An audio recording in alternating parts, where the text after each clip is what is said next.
Hi, everyone. Welcome to our 2025 Directors Closeup Spirit Awards edition. I am Maria Raquel Bozzi, Senior Director of Education and International Programs at Film Independent. Before we start, I want to take a moment and thank all the partners that make Film Independent's important work possible. Thank you to this year's incredible supporters of the Directors Closeup, the Directors Guild of America, IMDb Pro, and SAG Indie. And thank you to our 2025 Film Independent Spirit Awards supporters, Premier Partner Lavazza, Principal Partner IMDb Pro, and official partners Bullet Frontier Whiskey, Fiji Water, and Mirabal. We so appreciate your support of the independent film community. Today, we continue our Directors Close-Up series with this year's Best International Film nominees. I think it is an embarrassment of riches to have such esteemed veteran filmmakers along with new voices representing the full spectrum of world cinema today. Here with us are Agnieszka Holland, Director of Green Border. Agnieszka? Thank you. Thank you for having me here, and thank you for the nomination, apparently. And I'm really happy and proud to be in the company of my talented colleagues. Excellent. I look forward to the whole conversation. And next up, we have Guan Hu, Director of Black Dog. And he will be joined by an interpreter. His name is Vincent. Hello. Hello. Hi, everybody. My pleasure. Thank you. Excellent. Thank you. We didn't need the interpretation for that, Vincent. Not at all. Next up, we have Payal Kapadia. She's the director of All We Imagine as Light. Hi, Payal. How are you? Hello, hi. Thank you so much for having me and for the nomination. So nice to be here. Great to see you. And last but not least, Gints Zilbalodis, director of Flow. Hello, Gints. Hello. So great to be here amongst these amazing filmmakers, and thank you for the nomination. Excellent. I'm really honored to have you all here, and congratulations to all of you. And thank you for sharing your experience with us today. Our moderator this afternoon is Robert Abele. He's a film and television critic and journalist whose work has appeared in many publications like Variety and the New York Post. And most importantly, he's a fan of all the filmmakers and movies represented in this panel today. Welcome, Robert. Where are you? Hi, everyone. Thank you so much for doing this, and take it away. Enjoy the conversation, everybody. This is truly, as Maria said, it's a pleasure to be able to do this with all of you, and everyone's films here.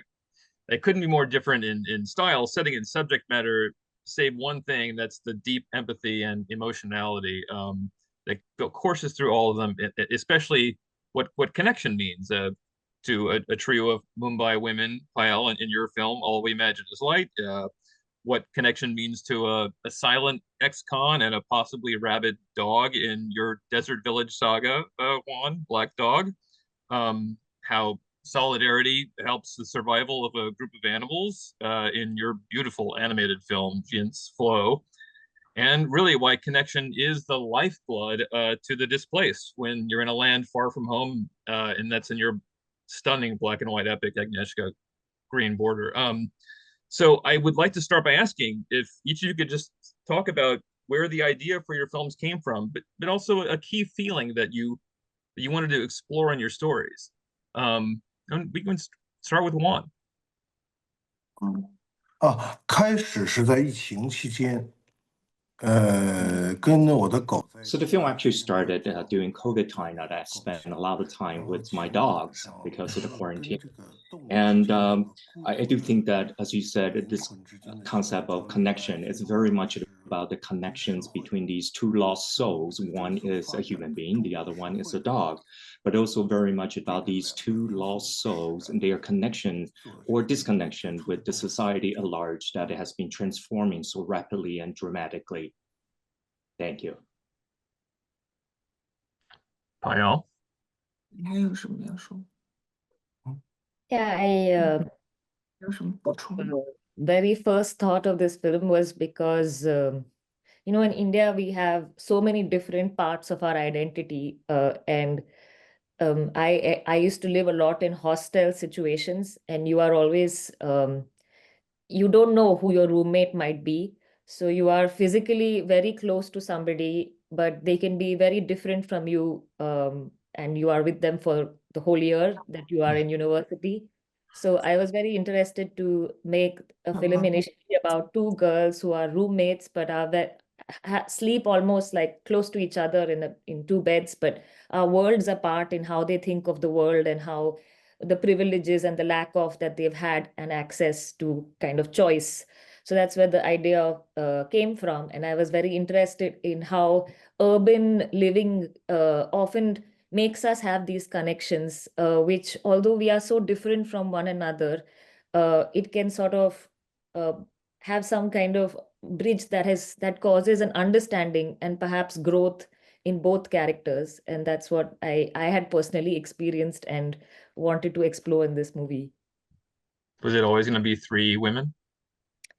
Initially, it started with two, but then as Mumbai city became such a big part of the film, I introduced the third character, who is kind of somebody who's suffering because of the gentrification of the city. And you can't talk about Mumbai without its gentrification, which is one of the biggest, for me, the issues that is there, because it's a very small city, and the land is less because it's like an island city. So, you know, the right to land is a big issue. And I felt that I needed to have this aspect, and through the character of Parvati, bring that in. Gints, tell me about you know, where Flow came from. Well, it's my second feature, but it's the first film that I've actually collaborated with the team, and that was my idea of telling a story about a character who used to be very independent and now has to learn how to trust others and how to collaborate. So it was uh, basically my journey of making the film itself, and I was just yeah, I was just learning these things as I went along. I didn't know how this journey would end up, but it was my way of kind of forcing me to collaborate because I had no excuse. Like I had to do it for the film, even though I had all these fears of giving up control and not being good enough to direct. I felt like I felt all this imposter syndrome all the time. But because it was what the film was about, it gave me, I had no other choice. I had to do it for the film. And you went the way of animals and not people. You talk about that. Well, all the films I've made so far are without dialogue, and every time I think about stories, I think of what kind of stories make sense without dialogue, and animals is one of them. And for that reason, I didn't want them to speak or tell jokes or behave like some other animated animals. And so instead, I can tell the story with the camera, with the music and sounds, and they don't have to compete with the dialogue, which can be very dominating. And instead, I think we can find something more interesting and cinematic without dialogue. Agnieszka, I mean, we can point to news stories, obviously, that inspired Green Border, but just tell us about the genesis of that film. Well, that is a film inspired directly by the reality, by political reality and humanitarian crisis, which started on the Polish-Belarusian border 3 years ago. And when it started, I realized that we Poles, we Europeans, with the citizens of wealthy world, in the moment when we have to take the decision where we'll be going. I made several movies about the tragedies of 20th century, about the crimes against humanity. I made 3 films touching the Holocaust subject, and 1 film about the Holodomor, which is the famine inflicted by Stalin on Ukraine in early 30s. And it makes sometimes probably from September 11, I started to feel it quite strongly. But in 2015, when the war in Syria exploded and the wave of refugees from Syria started to try to knock on the European doors, that the migration becomes one of the biggest issue, challenge of the modernity, and the challenge to the post-Second War world, when we decided, we Europeans, that never again, that we've been vaccinated by the tragedy of that war, and that the nationalism and racism are leading directly to the crimes, to the despise of the others, and feeling that we can kill them because they are not the human being as us, that they are some kind of the vermin. And I feel that it started again. It means I told to myself, when I was doing Europa, I was asked why this double title. I shot this film in 1989, which was the year of the fall of the Berlin Wall and the Iron Curtain. And I felt very strongly that the Europe has the two dimensions, two identities. One, that is the cradle of the most incredible culture and civilization and art, and also of the human rights, liberté, fraternité, égalité, and that in the same time is the cradle of the most terrible crimes against humanity. And we have to balance which values we are standing for. And so I made the film about the people and their choices, and the people who are just a people. And it was important to me to take 3 points of view of the refugees themselves, who've been used by the politicians from all sides as some kind of the political gold. They've been not the people to them. They've been not the human being. They've been the weapons of another regime, or just the good reason to fight for the electoral voices. And I wanted to give them back to the refugees and migrants the faces and the voices, and to show why in the first place they are making those choices, which are painful, difficult, and risky. I wanted to show the border guards who be like regular militaries, and suddenly they become some kind of the perpetrators. They have to be cruel to the people they could hug a few months before, and to the activists, to those who are making the choice to help others on the highest price. So I wanted to show this human perspective, hoping that it can wake up somehow the people's hearts and consciences. And you are in Los Angeles. It's pretty close to Mexican border.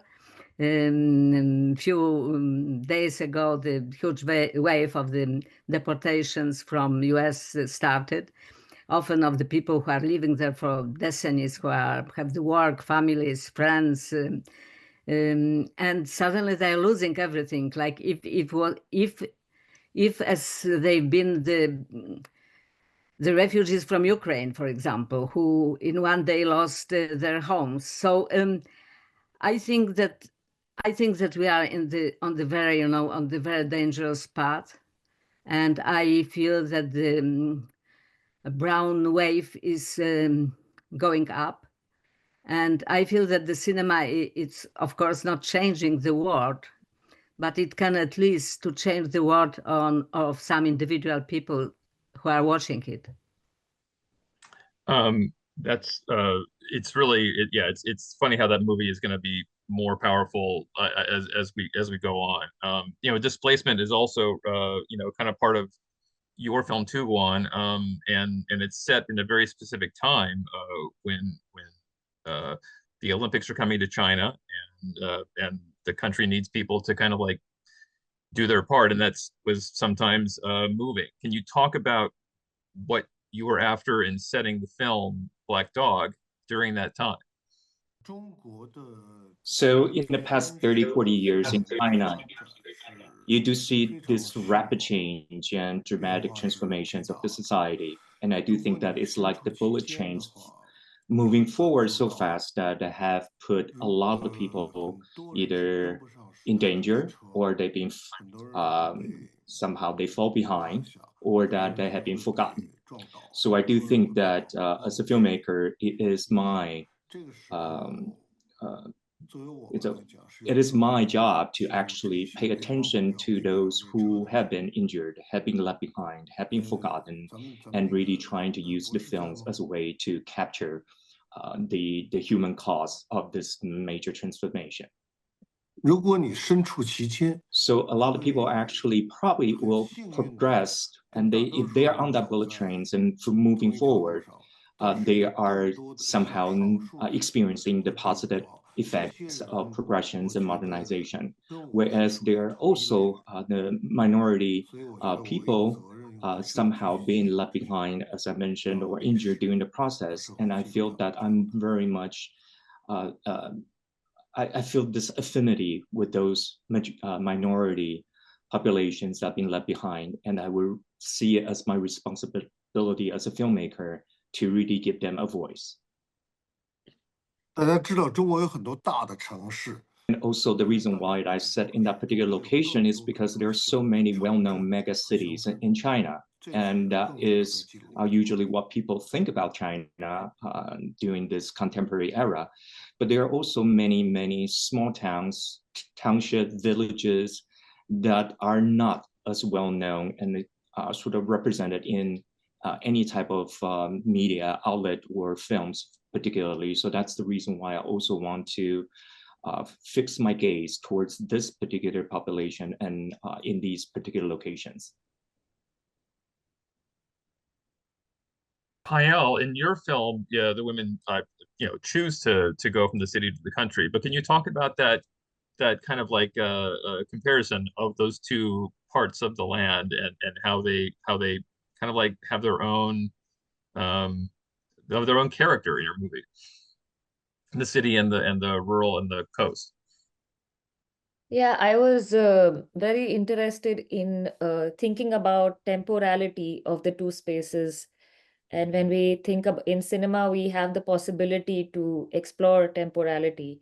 And I wanted to kind of have the sense of the city time in the first half, which is much faster as it happens over many days, the story. And the second half is just over one long day. And you really feel the sense of time slowing down, almost till it reaches a kind of a dream time, because I wanted to kind of delve into a dreamlike state for the characters, where the film becomes more from very like a verite style to something that is almost like a dream. And I because for me the characters could only really go through some kind of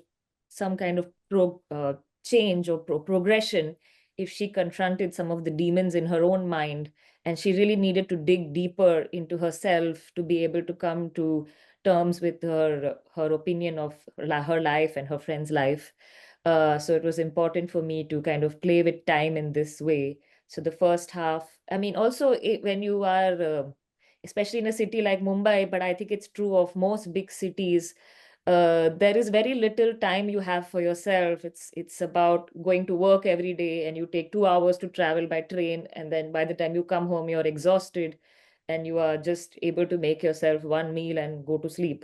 So there is really no time for yourself. And in India especially, we really don't have good enough laws that determine free time as you do in Europe, and I guess in the States also it's complicated. So it's a kind of a capitalistic idea of time, which is taken away from you. And especially the characters have no autonomy over it. But on the day off, it's their own time, and it allows for a little bit of meandering and reflexivity. So I wanted to sort of explore these two senses of time, the city time and the time of a break, which I think is very important for just growth.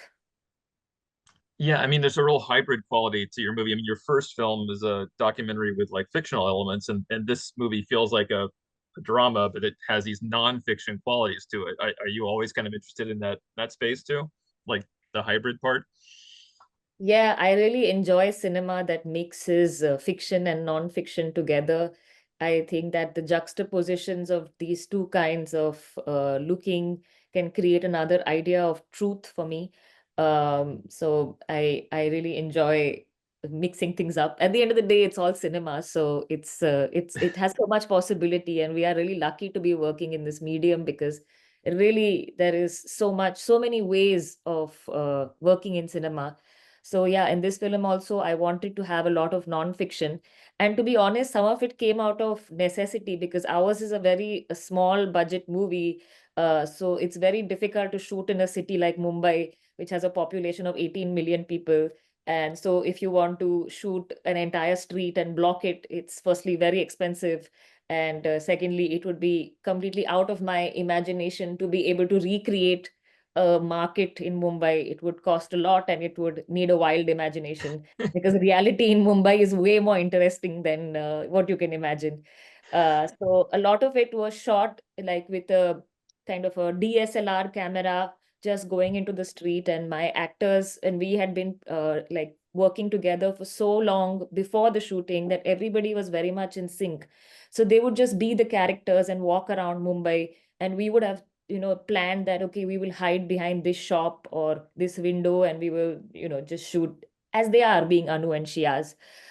Sometimes we will stop and eat kebabs because that shop had the best kebabs, and that is that kind of freedom you get if you are shooting in the non-fiction style. Because when you shoot in Mumbai, we also have union laws that you have to have 80 people on a set.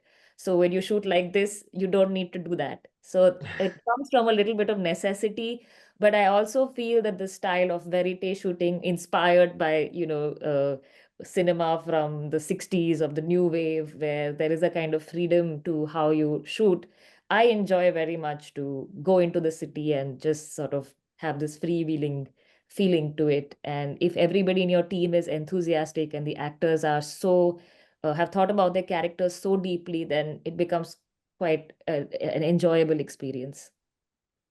Gints, it's interesting to go to you after hearing Payal talk about going with like what's around, and in animation you can control everything, but there I get the impression with flow that there's an element to that was you also kind of discovering things and the technique that you use. Can you talk about how you work between having all the control in the world and wanting to explore?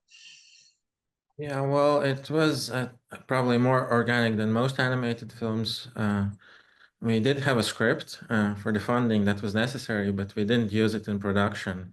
After the script was finished, I have never read it myself. No one has read it. Or actually, we did release it, so now people have read it. But on production, we didn't read the script, and instead I would just improvise basically visually, starting from the first shot and going chronologically to kind of help me to understand the overall shape of the film, and I would just design these scenes, and instead of drawing them with storyboards, I would just kind of have like a virtual set and a virtual camera, and I can walk around and find shots, and like in a documentary where you have a set and you maybe not focus on what was intended to be the main subject, but on some background detail, which you might not have done if you'd done it in a traditional where everything is just drawn according to plan. And I didn't read the script, so I was just guided by my memory of it. And I thought if the idea is strong enough, I will remember it. But if it's not strong enough, I will forget it. And I was also, it's like another draft of the script where I took out scenes and added new things that were not in the script. And because you have something on the page, but when you try to visualize it, you realize it doesn't work, and you need to adapt, and you have to be flexible. And it's but yeah, I also have the music at this point because I write it while I write the script, and the music also guides me and gives me ideas for the story, not just the editing and the tempo, but for how the story develops and even what happens to the characters. And that's very important to kind of have that really early because yeah, it's just I don't want to use music from other films, and I like the music to be very integrated. I don't want it to be kind of like something you add when everything is finished. It needs to almost drive everything else. And yeah, so we make these decisions, but we have to be very precise. So once we go in production, we can't really change things. And on a bigger budget, you can maybe do these big changes, but we have to be very. We don't have any deleted scenes after going in production. We don't have time for that or the resources. But yeah, if an animator could suggest something to change something that doesn't require completely changing the story, or like if we have enough time, we try to kind of use the ideas of the team as well, and I try to be collaborative and have input from everyone, because the team is very small, and like everyone can approach me or I can approach them and suggest things, and I want to like have the best of both worlds, where I can be very have my own idea, and it's like a singular idea that's not kind of watered down by too much input from too many people, but like also being collaborative by if there is a strong idea, I try to kind of incorporate it.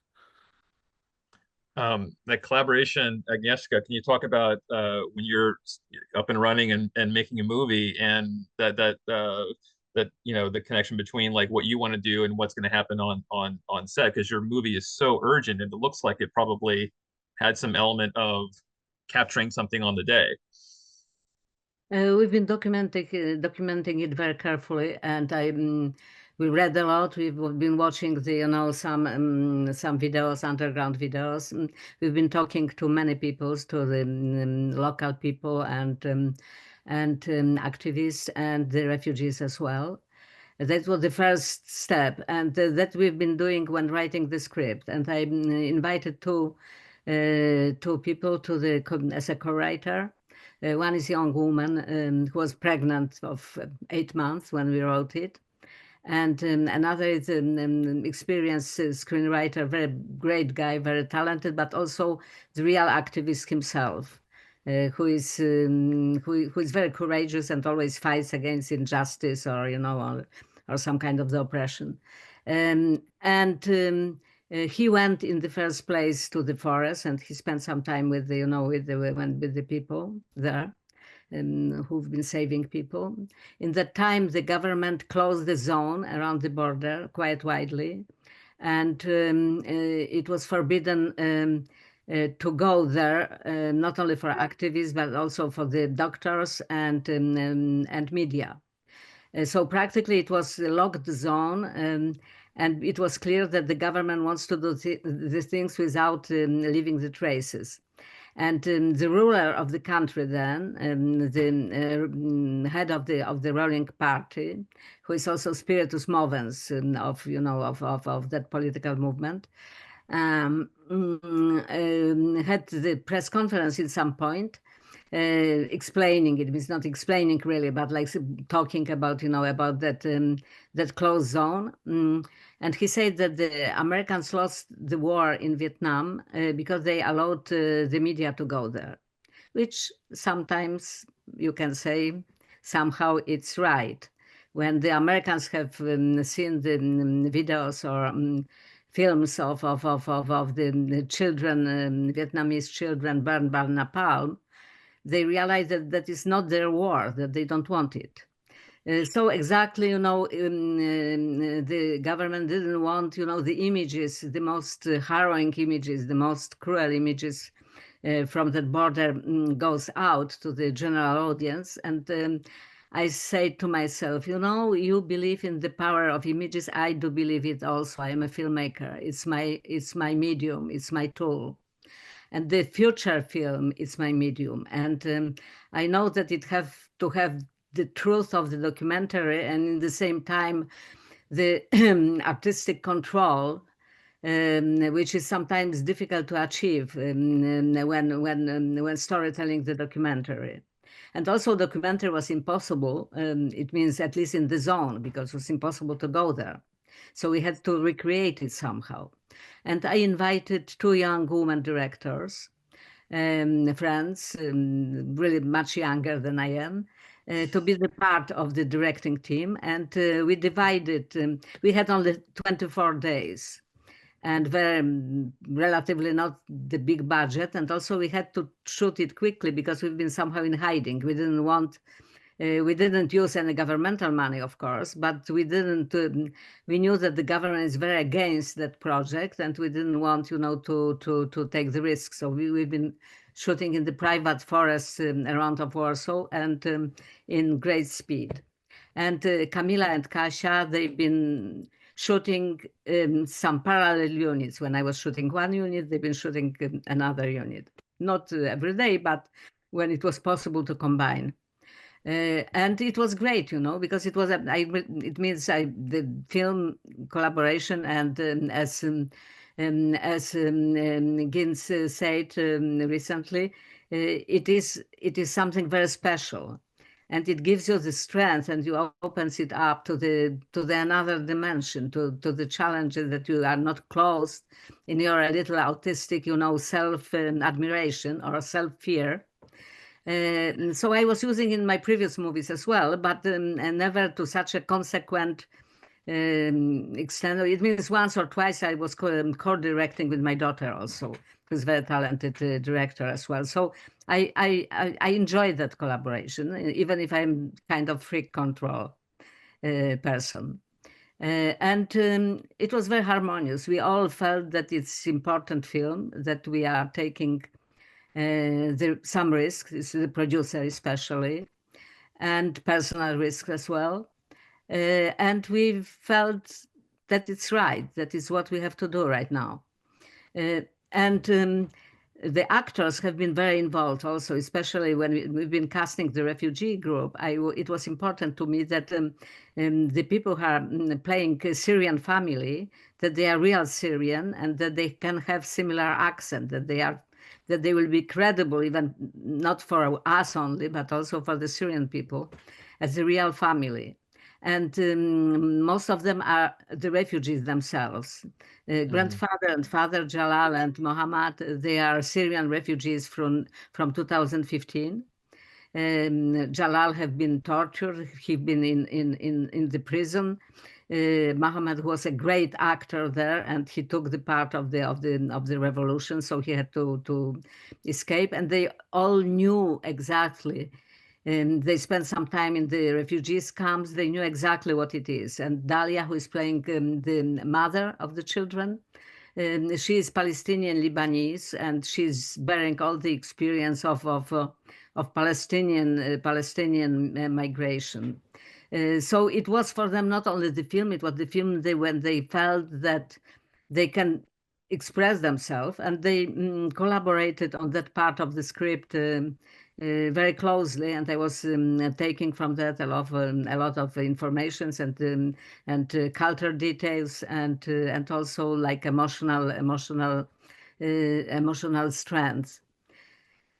So, you know, it was like that. It was very quick. It was very hard. And we've been after editing the film very quickly also, and finishing it very quickly. And I knew that without the big festival, the film will be probably buried. So when Venice accepted us based on the practically second editing, we hurry up to be ready in time. And when the film was shown in Venice, it was the reception was incredible. And but immediately from my Poland, it was before the elections, and the right-wing government was supposing to win that elections, a bit like Mr. Orban in Hungary or Lukashenko in Belarus. They're winning every election one after other. And they thought that they can use our film as well. It means they created the campaign of hate, which was unprecedented even for me, and I have long experience of communist regime. And it was just, you know, it was so absurd and so violent and so radical, that hate, which triggered also the hate among like regular people. And I had the threats on the internet that I will be killed and so on. But in the same time, the people came to the cinema. So it was the best possible promotion campaign I could imagine. which I never really thanked them for. And in that very moment, the film had great impact in my native country. And after we've been showing it around of the world. Yeah, no, the journey of your film is incredible, and but really every movie here, the journey has been amazing, and but you mentioned actors, and I do want to get into that, and Juan in Black Dog, you not only cast perfectly your actor who says nothing, Eddie, but you also did a great job casting the animals, and I just want to get you to talk about that aspect of life. 在中国现在电影 So in China right now, it's still very much market, commercial, entertainment driven market there.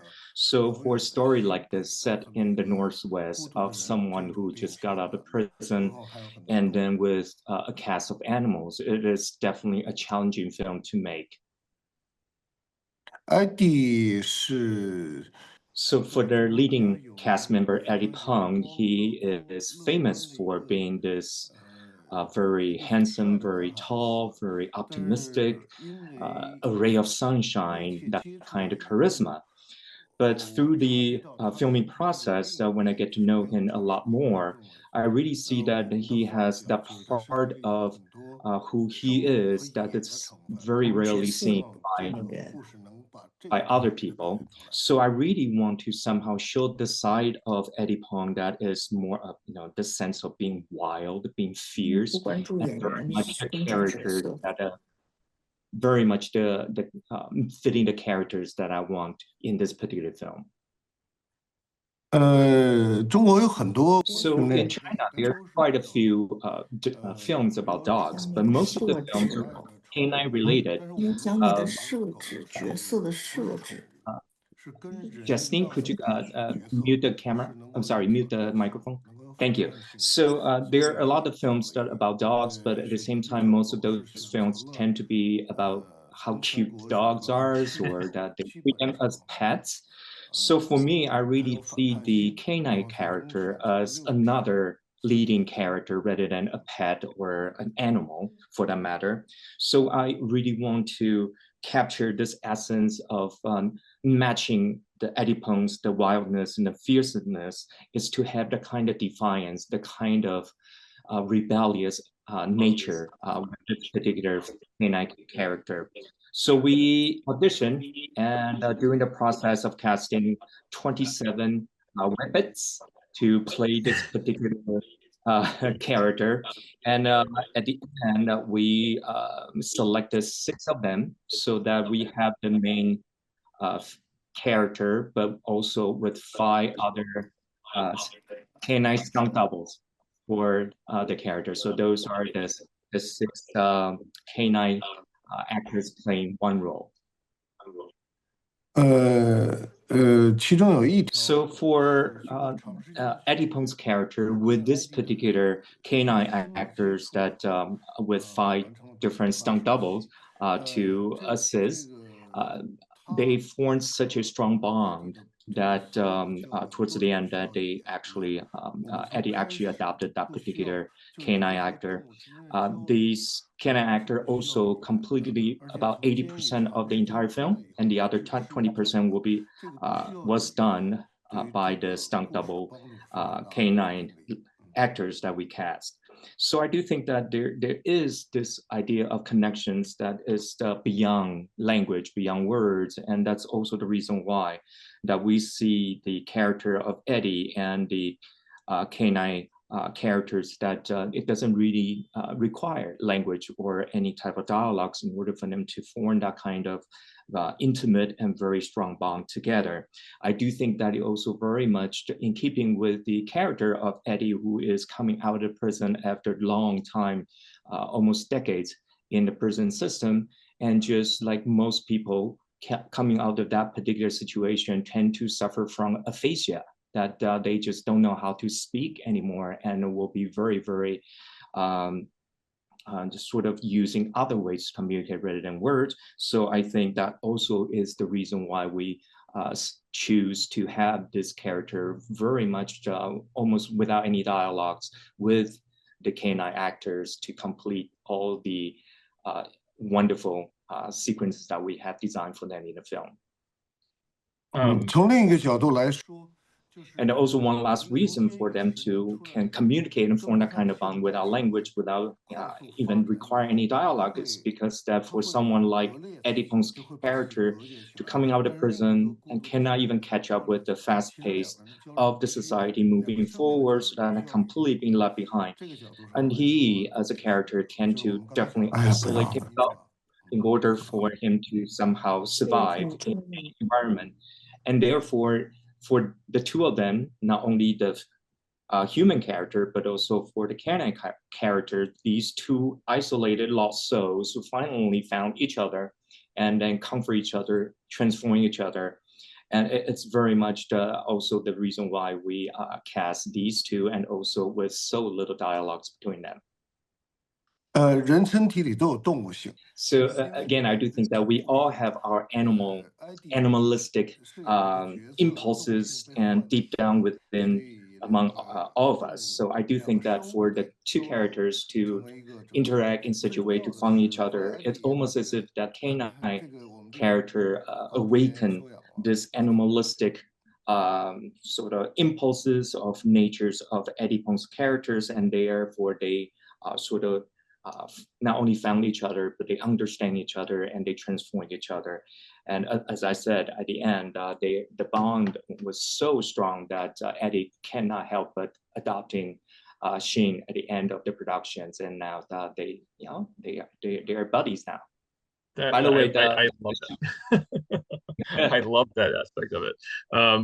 Which I have to go to Gints now because I agree about that. And also, when I watch Flo Gints, I don't need a line of dialogue from a capybara to know what that grunt of his is telling everybody, or what the sound coming out of any of the animals in your movie means. I just know because you've told the story that well. But can you talk about casting your animated animal cast? Yeah, it is like casting. You try to, during writing, you try to imagine what would happen if you put these characters together and what kind of both conflicts might arise, which could give us possible story development ideas, but also comedy. And well, it all started with the cat. That was the first idea, and so I had both cats and dogs, and the cat is inspired by my cat, and dog is my dog, and the other ones are I haven't had a capybara yet, but maybe I should. But yeah, it's we needed a bird, and it needed to be a big bird because it carries the cat in one scene. So we found this secretary bird from South Africa, which we needed it to have this very like a very strong presence that is very charismatic and very confident, and so it fit this description. And there's well, the capybara is like a diplomat that kind of tries for everyone to get along, and it's like I identify with the cat the most, but I wish I could be the capybara. That's my yeah, I wish I could find that piece. But yeah, it is. They're all not just random. They're all part of the greater story of kind of the theme of kind of individual versus society, and finding a group that accepts you where you belong, and they have their own groups, which for some reason or other they struggle to belong, and then they end up finding their own group. But yeah, it is. I wanted each of them to be fully fleshed out. There are no heroes or villains. Each of them are flawed, and if there's decision to make, maybe they're both wrong decisions or both right decisions, and there's no easy answers to them. And so there's part of me in all the characters, I think. But yeah, it was important that yeah, we understand them, and each of them have their own kind of journeys that they change throughout the story. But it's challenging without dialogue, and also in confined space, and how to convey that. It's not just like not the voices, not just the animation, it's all of the things. It's how we frame them, whether it's from profile or upfront, or whether we reveal a certain amount of information or not. It's all kind of builds up to kind of conveying these things, and the whole world is kind of built to express what the cat is feeling. It kind of starts with the emotion, and then I go in the other way and build the whole world and the backstory and the history just to convey a certain emotion in that scene. So it's kind of all of these things coming together, and it's kind of also hard for me to convey that. It's like if I could convey what they're feeling and what the film is about, I would have no reason to make it. Like I would not spend 5 years of my life doing that, but it's kind of my way of finding way of expressing myself, and kind of also just figuring myself out. I don't know what I'm trying to say at the beginning. It's kind of I'm looking in the dark and trying to understand myself and trying to understand the world, and yeah, I don't even like, sometimes it's just easier to show it with music and not really explain it, and that's a bit frustrating in some of the Q&As. I always get asked about explaining things, and especially if it's kids, they want to have very clear answers, but I try not to do that, and just to really provoke conversations rather than stopping the conversation. By the way, I'll get to you, Payal. I do want to mention that if you have a question, if you're watching this and you have a question, that the Q&A portion is open if you have a question. But Payal, so when it comes to the women that you cast, I mean, were you looking for professionals or people who hadn't acted? And because the close-ups in your movie do so much, even if they're not saying anything, but they're also just all wonderful performances. So how did you find those three women? Yeah, I was really blessed to have found them and met them, because they're also amazing human beings, and like everybody who spoke before, yeah, we also became very good friends in the process of making this movie. But I did have this, I always wanted to work with Kani Kusruti, who plays the role of Prabha. And actually, I had written this film as a short film almost 8 years ago.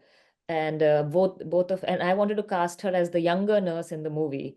But many years passed and the movie didn't get made, and it took a long time. And I would be sending her drafts of the film. And then at one point she said, I can't play the younger one anymore. It's time that I play the older nurse. So I changed it around, and she comes from a background of physical theater. Using her body and expression and not dialogue is very much part of her repertoire. So I felt anyway she would be like, she's an amazing actor, and the fact that she has this background also added to her character, who actually doesn't speak all that much in the movie. But for the other two characters, I had this lofty idea that I would do casting from the people I met in Mumbai. So I met something like 200 women, different women who work in Mumbai, whether in hospitals or in different situations. And it became more like a documentary research project where we shot and did like a lot of interviews and things like this. But every time I would say that, if you're going to be in this movie, you will have to give me almost the whole year, because we will do rehearsals and we will do this. And they said, are you going to give us a job after the movie is complete? Are we going to give up our job, which we've had for 20 years to do your stupid movie? So then I realized that how completely, bizarre this idea was, and where, it was not going to make any sense. Although all that material and all those interactions and long afternoons of chit chats finally became like the documentary part of the movie. So we incorporated those conversations. At the beginning?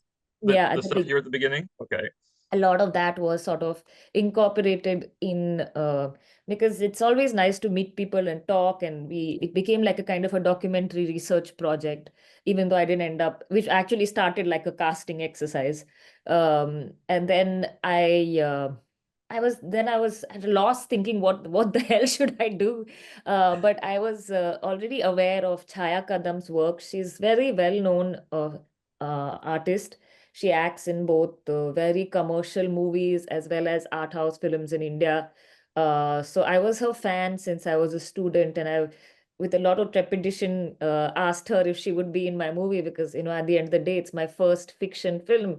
So I was wondering whether this legendary woman would be willing to act, and she read the script, and she herself comes from the same region where the character comes from, where they go for the trip in Ratnagiri. That's her background. Her village is also there. So she connected a lot to the character, and she brought in a lot of the dialect, the nuances, the kind of gestures, which she was very familiar with. And her family had actually made that trip from Ratnagiri to Mumbai, and that move like one generation ago. So she was very familiar with the stories. So she really liked the part, and she came on board, and she added a lot to the film actually. Like, she changed the dialogues to make them more lyrical and to have that sort of sense of the language construction, which if you understand it, you will realize how lyrically she's saying the lines. She even chose the song that they dance to when they go to the second half, you know, where they all get to have a little drink and do a dance. She picked the song because it's a song from her childhood, and the song's lyrics she felt really connected to the character, and I agreed with her. So things like that. So she added a lot, I think, to the character, and she really fleshed the character out a lot more. And for Divya, who's the younger nurse, I had no idea what to do at one point, and then somebody told me that there is this movie called The Declaration, which is a Malayalam movie, which was in Locarno a few years ago, and I watched this movie, and she's in it, but she always gets casted as an older person, much older than her age for some reason. So the very like serious roles, and she's very like intense. So, and the character, as you see in the movie, she's very light-hearted and a bit, you know, she's just enjoying life and being a bit audacious. So I wasn't sure, you know, whether how it would be, but I thought I should meet her. And when she came to see me, she was just somebody who was so full of life in person that I realized that she's actually just a really good actor. And then I decided to cast her as somebody who's younger than herself, which gave her a real kick. So it was a fun experience, and everybody really got along well. So we did like a lot of rehearsals, almost like we were practicing for a theater play. So we did like 1 month living together, trying different scenes out, trying scenes before the scene that's in the script, and what would it be, you know, things like this. And if you have very intelligent people who are so amazingly imaginative, they really created a wonder in my apartment in those rehearsals. And some of those scenes finally made it into the movie. So yeah, I really think of it as a collaborative experience. No, you're making a great point for how great rehearsal could be sometimes, and what it can bring out. We have some good questions here, and one that I always like asking, because it really can get to the kind of magic and of filmmaking, is just what the most challenging scene any of you had to shoot was. And really, whoever wants to speak first can. What was the most challenging scene to make?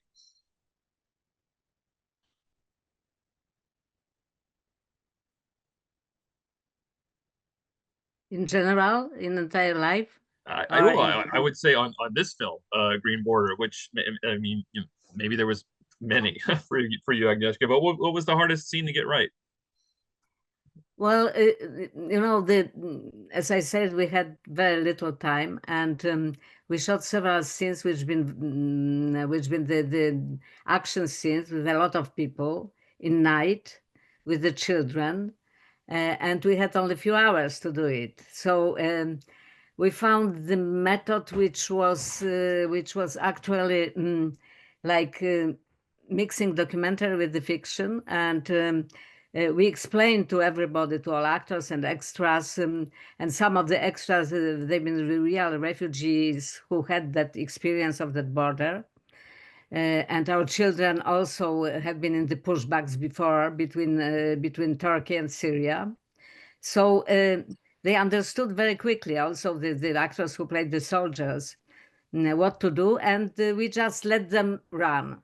We let them run, and they've been doing like the situation. We've been shooting with running camera, and we did it several times. They forgot about us. They forgot that we are there. It was like kind of the gigantic psychodrama. And after, eventually, I tried to remember which points we are missing from the storytelling point of view or psychological point of view. And we just shot just particular close-ups or particular small situations to have that for the editing. And I never shot like that, you know. Mostly I never had a big budgets in my films, but big enough to, you know, to properly mise en scène and rehearse the situation. And here just wasn't the time. We had to run like, you know, really guerrilla shooting. That's yeah, that comes through how intense that was. Juan, I'm assuming maybe whatever was most challenging for you might have had to do with a lot of animals, but maybe not. You can tell me.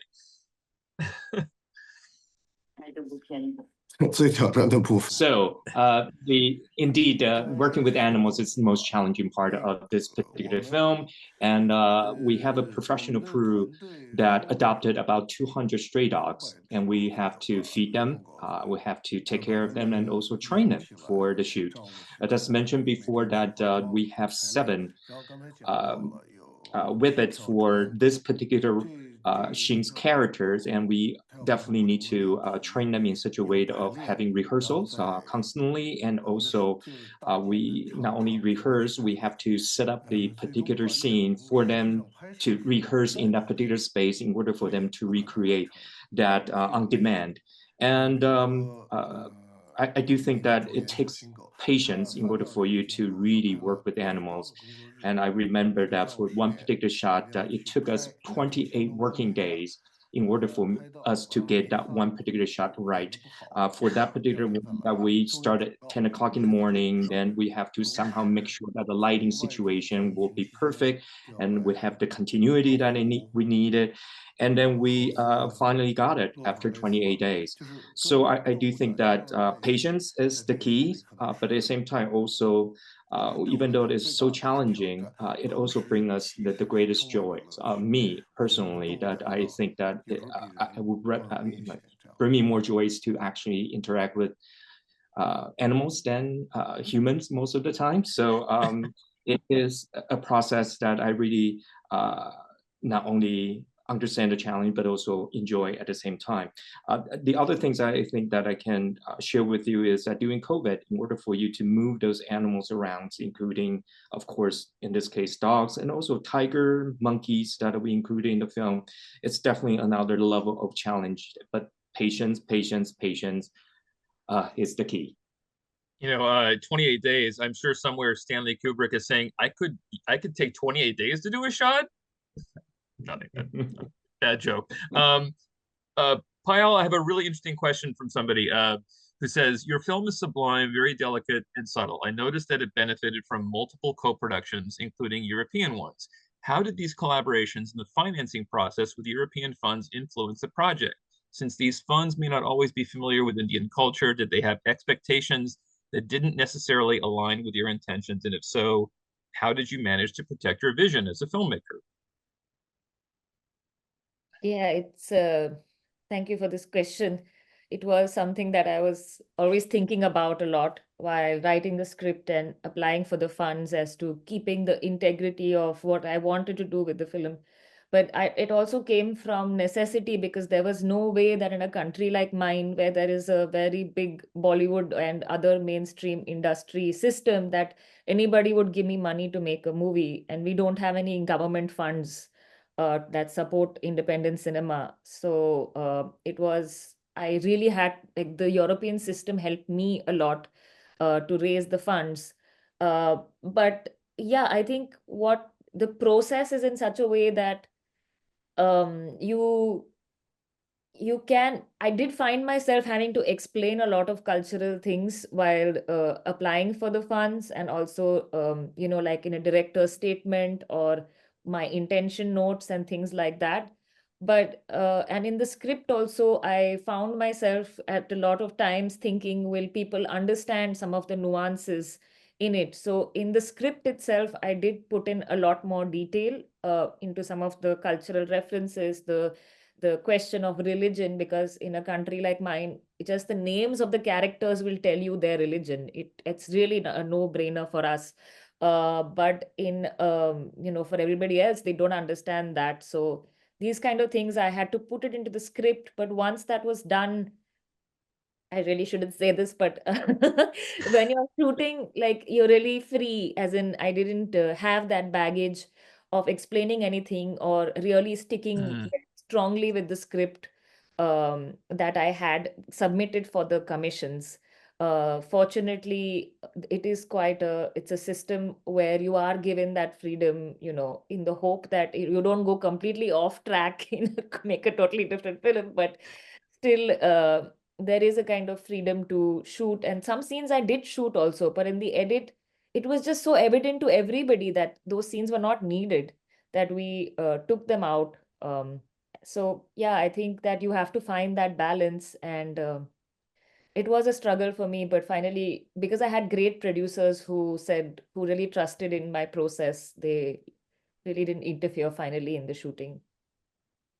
Does anybody else want to talk about how they deal with multiple sources of funding and how you protect your vision? Well, Well, sorry, go ahead. sorry, no hand. Yeah, please. Well, it was, I don't know, like we had the 3 countries producing this film, but the budget is fairly small. And I think that allowed us to get the funding because it's a very hard pitch, like no dialogue, and it works for kids, but also adults. And that's bad because there's nothing, like, you need to be more specific. It's hard to compare it to something else, so it hasn't been proven that it should work. But and I had never worked with anyone. I had never like directed anything, and so I don't know why people trusted this project. But yeah, it's just it's really we're very lucky in Europe to get this funding, and like if without this funding there would be nothing probably. Like we couldn't compete with the big industries, and this has, I think, has shown that it's really paid off. Like in this case, like many people might have heard about Latvia for the first time, and it's like it really is a worthwhile investment to kind of make independent films because it will bring people to your country or whatever. But yeah, it's very complicated. It takes a long time, and it's like, I don't know. That's why you have like 2 minutes of logos in front, which not very funny to watch all that. But that's the compromise you have to make. Put all those logos, and at least you can make the film you want to make. There's no like creative interference or anything. We could do whatever we wanted. And it gives people a chance to settle down with their popcorn, right? I mean, that's, all those logos help. Agnieszka, did you want to comment? I just wanted to say that the Green Border will be never born if not the system and opportunity of European co-production. And as I said before, I didn't have state money or public money from Poland. I had some private money from there and distributor and some regional fund, but we had the co-production with France, Belgium, and Czech Republic, and Euroimage as well. It is first time I've been also the producer on that film, and I have to tell you that I always a little like I wasn't like maybe right enough about the work of European producer.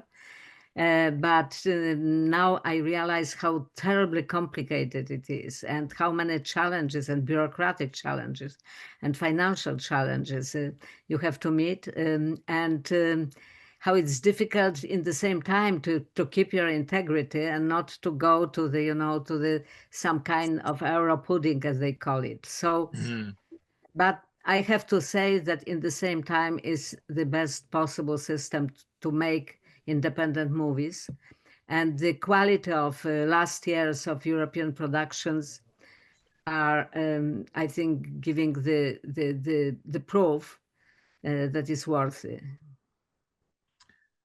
Juan, I'm getting lots of questions, and justly so, about the visual look of Black Dog, which is really incredible. I mean, to my mind, it's as if Jacques Tati made a Western, or I mean, it's just so, the mise en scène is incredible. But I am getting asked about the visual references and the visual inspiration for Black Dog.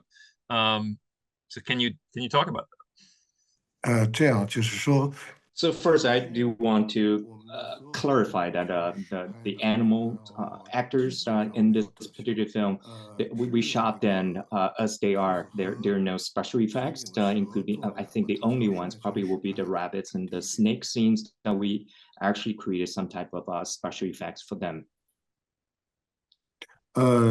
第二跟摄影师 So when I was discussing this particular film with my DP, we really wanted to make sure that we're not there to make a film. We're there to actually document a slice of life of someone who is the characters of this particular film. So that's the reason why we sort of visual, sort of the way that we treat visual in the film is very much about how to be as realistic as possible, and also the movement of the cameras and also the tone of the images are very much in keeping with the sense of reality of realism. 导演那个有没有什么取用一些视觉上的一些灵感，是从其他的片子或是导演或者是什么样的方式去取决出来的？对于你的视觉的，这个能 So 翻译吗？ I'm a big fan of Sergio Leone, and with the trilogies that he made, sort of in keeping with the spaghetti Western style, I think that is something that has an impact on me. And you might add that the only exceptions using special effects for the rabbits and the snakes is because that if we do use real rabbits for that scene, the rabbit will be eaten by the tiger, and we don't want that to happen. And the other scenes about the snakes is because we want to protect our actors when not being harmed by the snake. So those are the two instances that we special effect. 我希望大家有机会去一下中国的西北。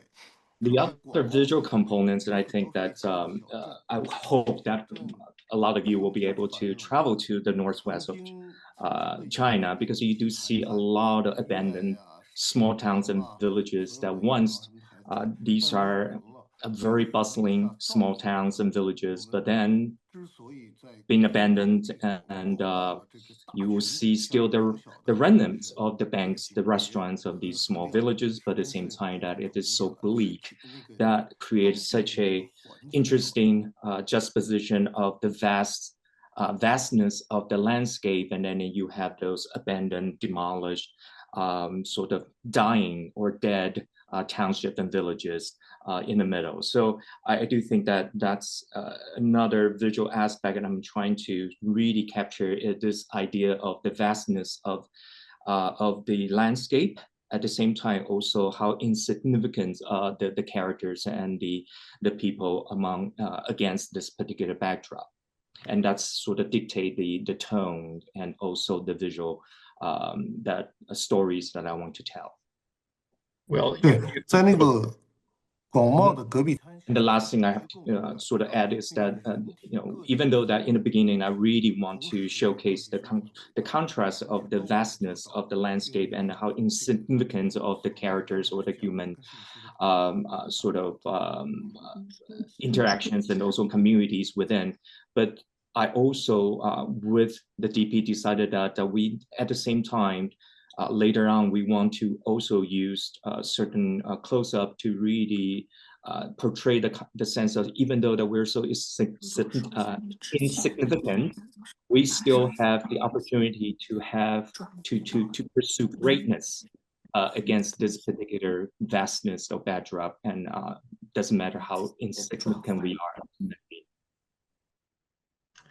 Well, it all comes through, Juan, because you really take us to that place. All of you take us to the places that you show us in your film. We have to wrap up, unfortunately, but I know I've learned a lot about 4 of my favorite movies of the year, and I hope everybody who's been watching and listening has. And if there's anything anyone wants to say at as we come to the end, please.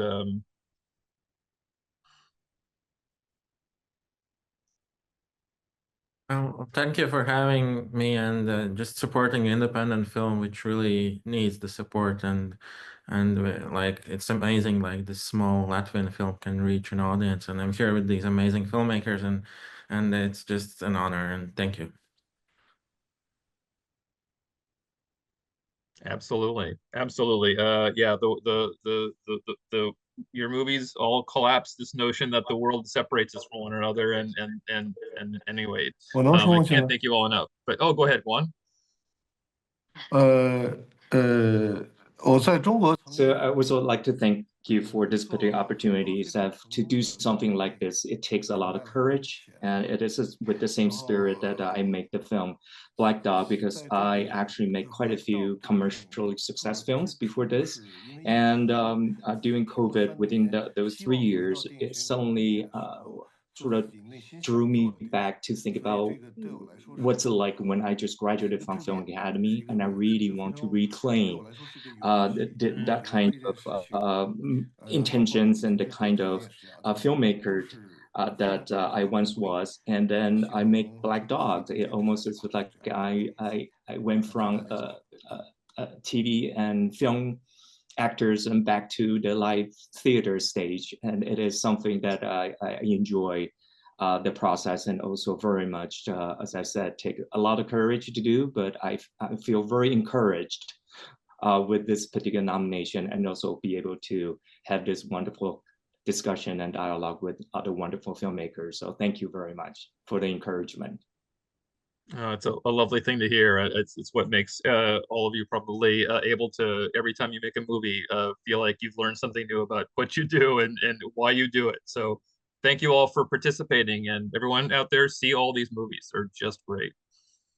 Thank you. Thank you, and good luck to everybody, especially in the awards season. And Gints, I think you will have a lot of work still in front of you. And I have to tell you that I was watching your film twice, once with my dog, and another time with my friend, and that another time it was after we've been watching Substance. So we felt that we absolutely need, some deluge, some flow to wash our feelings and sense of beauty. Thank you so much. I hope your dog enjoyed the film. Well, he did, actually. I can send you some video. Yes, please. Well, thank you all, everyone. Thank you so much for having us. It was lovely hearing everybody speak. I learned a lot. It's nice to speak with other filmmakers. We don't get to meet other directors often. No, while making films, at least. That's true. So good luck, guys. Thank you. Thank you, Robert. Of course. Bye. Bye-bye.